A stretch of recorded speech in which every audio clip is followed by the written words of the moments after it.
welcome. My name is Tom Goldsby. I'm your host for today's webinar. And we continue in our series on cold storage trends. Today's class session is titled Improve Energy Efficiency in Cold Storage Warehouses. And we're pleased to be joined by Mr. John Kirshner, Vice President with Kerber Supply Chain, who's going to be our lead speaker today. And again, just welcome everyone to the session. And please, if you have any questions during the presentation, please don't hesitate to send them our way. I'm your host, Tom Goldsby. I come from the University of Tennessee in Knoxville, Tennessee. I'm the Haslam Chair of Logistics and also Professor of Supply Chain Management at the Haslam College of Business at UT. I also serve as the co-editor-in-chief of the Journal of Business Logistics. And I'm joined today by Mr. John Kirshner. John is Vice President of Supply Chain Consulting. And he is a longtime member of the executive team at Kerber Supply Chain. He has previously held positions at High Jump, and he's also held senior leadership positions beyond high tech. He's worked in household goods retailing and had positions in sales, consulting, a variety of backgrounds. So John's going to be very well equipped, I think, to address today's topic. And I'm going to get into, I'll turn things over to John here in just a minute, but please allow me to share a little bit of background on why we're here, what we're hoping to accomplish. Some of you might be joining us for the first time, in which case a bit of background might be helpful. So with regard to why we're here to tackle challenges of today's increasingly complex supply chain, bringing you best practices and innovative thinking from academics like myself and industry insiders and senior leaders like John. And what we're trying to accomplish is to provide guidance and insights to address that complexity, perhaps even to achieve competitive advantage, to use your supply chain as a strategic asset, an opportunity to excel. And as you'll see, today is the fourth session in this masterclass series. If you missed any of the previous three sessions, rest assured that you can access them on demand. Those sessions, like today's session, are recorded, and you will have an opportunity to access this session as well within 48 hours of its close. Also, I'd like to just point out that we do have one more session in this series on Tuesday of next week at high noon. We will examine the question, how does automation drive cold storage efficiencies? So we're approaching the back end of the masterclass series, but to those of you that are welcome, join us for the first time, we welcome you, and those of you that have been with us, welcome again. So just a couple of housekeeping items before we get into the substance of today's session. First of all, your phone lines are muted, so don't worry about any background noise that you might have in your locale. We are recording today's session again in case you'd like to access it at a later time. I'd like to again encourage you to submit any questions that you have on today's topic. Just to remind you, we do have a handout that's available. Again, today's handout is titled 15 Ways to Boost Sustainability. That is found in the handout tab of the GoToWebinar menu. And why don't we go back to our poll question and share the results. At the outset, we asked, in what area or areas of your business do you measure for sustainability or energy efficiency? And this is really fantastic. 56% of you indicated warehousing, 31% indicated transportation, supply chain planning and retail operations came in next, and then at 25%, we do not measure for sustainability. So before we were all convening here, John and I were guessing that most people might answer transportation. It's possible maybe that you don't manage transportation, in which case you might not measure it. However, to see 56% response for warehousing is pretty surprising to me, very encouraging, but I think a great place for us to get into today's comments. And again, I'm going to offer a little bit of level setting here offer some of my own perspectives before I turn things over to John. And so as I think about cold storage and energy consumption, it dawns on me that the demands are going to be considerably higher for energy in cold storage than ambient. And I refer to this quote that I picked up from Progressive Grocer magazine that says, globally, cold storage facilities have the highest energy demand per cubic foot and the third highest energy consumption of any industrial activity, resulting in spending over $30 billion annually.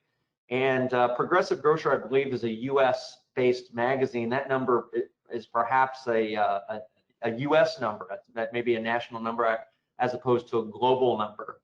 Globally, I would imagine that number is several times higher. But it does underscore, again, this premise that we consume an awful lot of energy in industrial activity, and particularly so in cold storage. So just to kind of compare a nice simple visual, we'll move on to the next slide. And I think that this graphic of bar chart orientation indicates to the rightmost, you see cold storage consumption, cold storage warehouse energy consumption as measured by kilowatts per square foot at 56 kilowatts per square foot, compared to the leftmost bar, that lowest bar, which is the ambient warehouse, which only consumes 9 kilowatts per square foot. So 7 times more energy consumption in the same square footage, cold storage versus ambient. And then you see a couple of comparative numbers in between there for classroom building and retail store, a couple of other commercial activities that consume considerably less energy than we find in cold storage. Now, just to transition, if we put that energy consumption in terms of economics, I'll say dollars and cents for the US audience. It might be euros or other denominations of currency, but we see it expressed here in dollars and cents that food service has a cost of $5.20 per square foot across electric energy. And the orange segment of that bar chart is where the cold storage would really come into play, the intense refrigeration and freezing climate control. That's compared to 95 cents for an ambient warehouse. So about 5.5 times more expensive. So about 7 times more energy consumption. There might be some economies of scale in procurement where you're not necessarily paying dollar for dollar, cent for cent on the energy consumption. If you're a bigger consumer, you might be able to get some bulk quantity discount, perhaps that doesn't make it 7x. But according to the economics, we see it's about 5.5 times that. And another reason why it's going to be so much more energy intensive to operate cold storage than ambient is depicted on the next slide. And for those of you in cold storage, you know, this is probably very obvious to you that your energy needs are incessant, meaning that there is no opportunity to turn off the refrigeration or to even lower it necessarily over the course of a day. And then, of course, we bring seasonality into the picture. And here in northern climate, we're into our summer season. And John and I were commiserating a little bit before the session to try to imagine what, you know, this picture looks like in our U.S. southwestern states that are perhaps hot year-round, day and night. That there's very little variation in the temperature settings and in turn the opportunity to reduce our energy consumption. And so, John, what we're going to do now is transition to you and get some of your perspectives on perhaps how we can make better use of our facilities.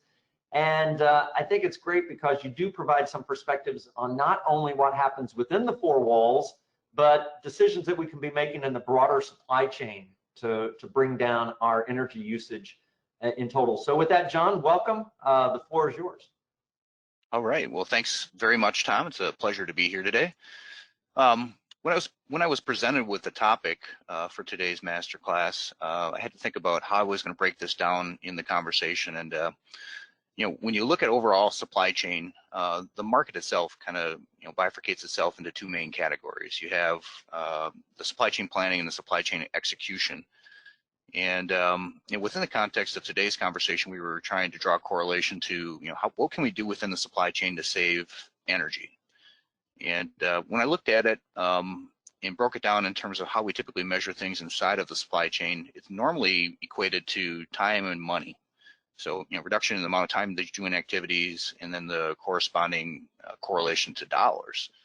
Well, when I stepped back and I said, well, if you're saving time and you're saving money, you're also impacting the amount of energy that you're consuming.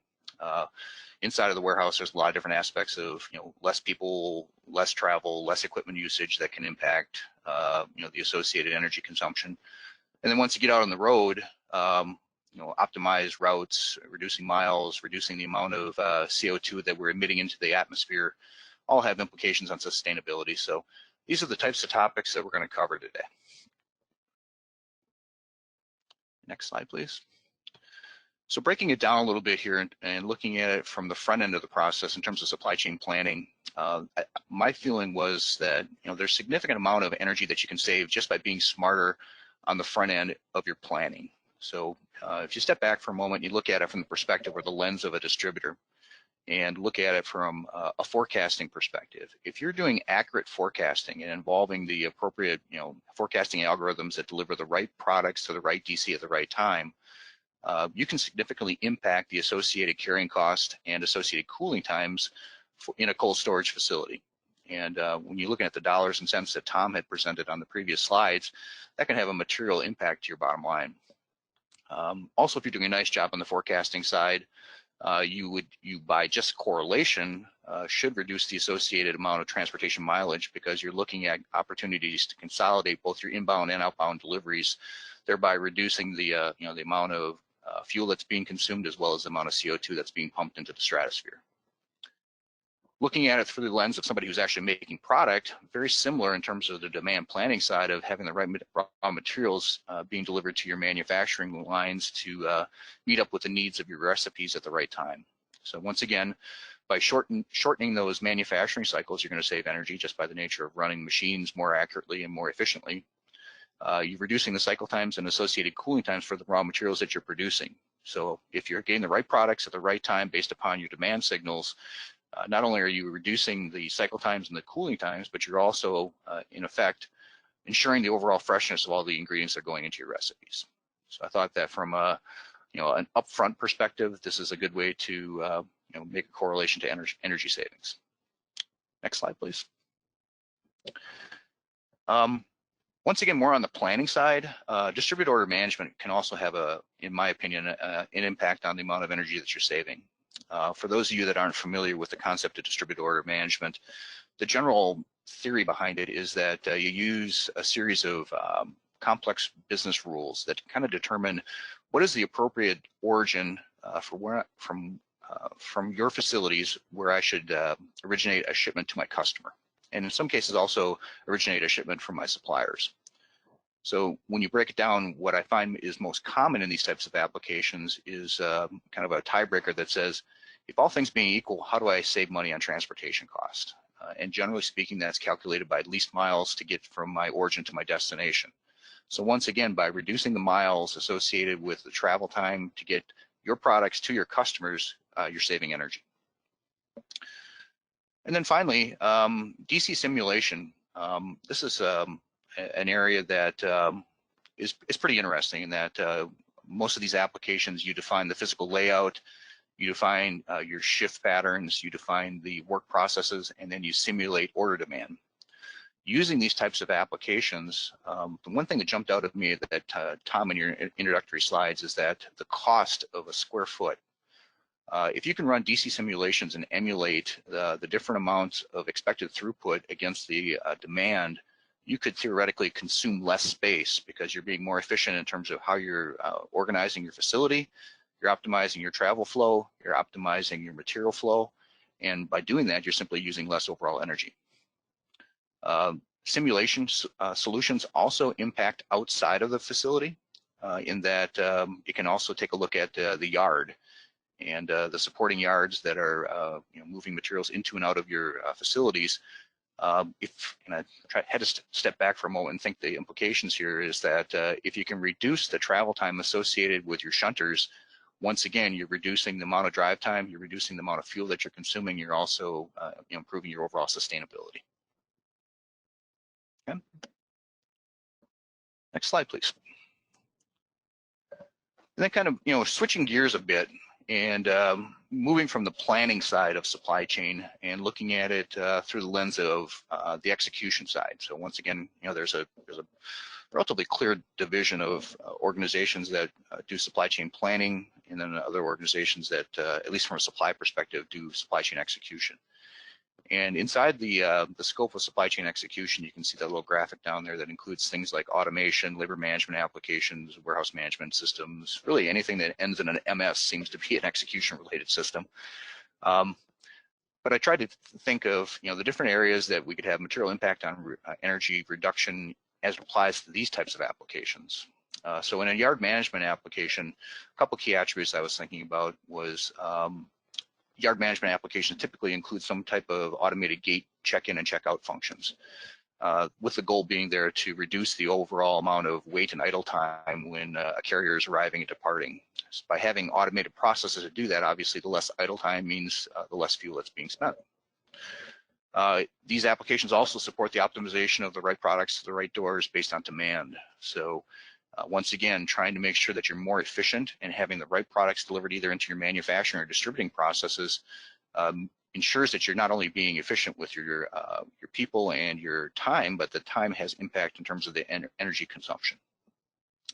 These applications oftentimes have IoT devices that allow you to track temperatures inside of the equipment. A tiebreaker rule that I could see in a yard management application is if all things being equal on demand and demurrage, if I have a reefer piece of equipment that's dropping below a temperature, we want to make sure that we get that optimized to the dock door, because for those of you that are in cold storage, it's very expensive to recool a product that has lost temperature.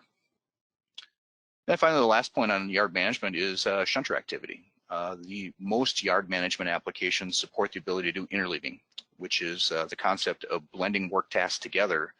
And when you get into a yard management application, the blending of those tasks would be the moving of equipment into dock doors, interleave with the removal of equipment out of the dock doors. By simply keeping those shunters busy and keeping them focused on the tasks that you have to get done for the day, they're accomplishing more with less and once again burning less fuel. Labor management was one where I had to kind of scratch a little bit and try to think of where I could find opportunities to reduce energy consumption. And for those of you that have ever been through a labor management deployment, they're very upfront heavy in terms of the amount of engineered labor standards that you have to go through and enter into an application to calculate an expectation against an actual. But when you go through that process, the interesting thing is, and Tom and I were speaking about this a little bit earlier in terms of lean processes, when you break your processes down and start looking at the assignment of labor standards to them, you're also looking at opportunities to reduce process variation. You're trying to have a consistent process. By having a very consistent process with reduced variation, you're focusing on keeping things simple. So your operators have a very clear direction in terms of how to get things done. Once again, taking steps out of the process saves time, saves money, and saves energy. And then overall, at a more macro level, most applications that involve labor management include some level of incentive-based pay for operation for the operators that are on the floor. That incents them to be more efficient with their time and equipment, which once again would contribute to your energy savings. Next slide, please. The big one, and actually I was a little bit surprised to see that folks are measuring their sustainability associated at a higher rate anyway in the WMSs versus their transportation management applications. TMSs are a no-brainer in terms of being able to assess savings from an energy perspective. The very simple one is consolidating multiple orders into routes to reduce the number of miles traveled for the product that you're delivering. I've seen in a number of associated transportation applications that I've either been involved with implementing or as a user that when you go through that consolidation process, they take the point-to-point travel miles, calculate the amount of fuel that you will burn, and then roll that all up into the number of orders that are consolidated into a route and do the comparative analysis of the amount of CO2 that you would inject into the stratosphere. So those applications typically have some level of monitoring and reporting that tell you, how much fuel you're saving and how much less CO2 you're pumping into the air. So that's a nice way to have that information instantly at your fingertips. A couple other things I was thinking about though in this area is in regards to the use of paper. These transportation applications typically automate the financial settlement of a freight move. And you do that electronically, looking at the accessorials that are incurred on a move. And the shipper and the carrier typically communicate over the system to get to a point of an agreed upon cost basis post-tendering, which then, to a certain extent is completely automated, and there's no paper invoicing involved. These applications also support driver e-logs. Those of you that are familiar with hour of service, there's a certain amount of time that drivers can spend on the road and they have to have breaks. Traditionally, that's been a paper-based approach. Now these systems do this all electronically, so obviously no paper. And then finally, a lot of organizations, especially in the cold storage and food, have to maintain hard copies of the associated over-the-road documents for the movement of materials. These applications give the shipper the ability to have electronic copies of these over-the-road documentations, and once again saving the energy necessary to generate paper. Moving on, getting into more of the warehouse side of it, warehouse management systems may have integrated slotting, and then there's also other standalone slotting applications. The concept behind the slotting application is trying to make sure that you're matching the amount of pick activity with the items that are moving at the highest rate with the locations that are the easiest to get to. So the general concept there is that by putting products in the right places for the pickers, you have less associated travel time. And by having less associated travel time, those pickers are being more efficient, so their time is being saved, but you're also spending less time on the equipment. And equipment is either going to be propane powered or battery powered, which once again is consuming a certain level of energy. Okay. Next slide, please. And WMS, WMS is an area that I think can have a very material impact on the reduction in your overall footprint on energy consumption, because WMSs optimize all of your directed workflow inside of a facility. The directed workflow by its nature creates a situation where you have less associated steps and or less associated equipment travel, which means that you're going to consume less associated energy. And those WMSs that have a lot of flexibility built into them give you the ability to take steps out of the process as well. So, in my tenure as a practitioner of a WMS, we broke down all of our associated processes when we went through our labor management application deployment and recognized that if you looked at any of your associated processes and simply took one associated, I'll call it non-relevant transaction out of a business process, and you had 100 users doing that same process 1,000 times a day, and you remove 3 seconds out of that particular process, that would save you 83 man-hours a day. So you think about that and you multiply that out over the cost associated with a year, and that has a major impact not only on your labor hours, but the associated equipment travel and the associated man-hours and corresponding energy that you would be consuming during that period of time. One other example that I thought about, I just recently had an experience with, is the process automation inside of a cold storage manufacturing facility, where the WMS system automated a process whereby we inserted slip sheets in between, these were actually hot cheese, cases of hot cheese, to create a spacer in between the cases and allow the speed of the cooling of the pallet.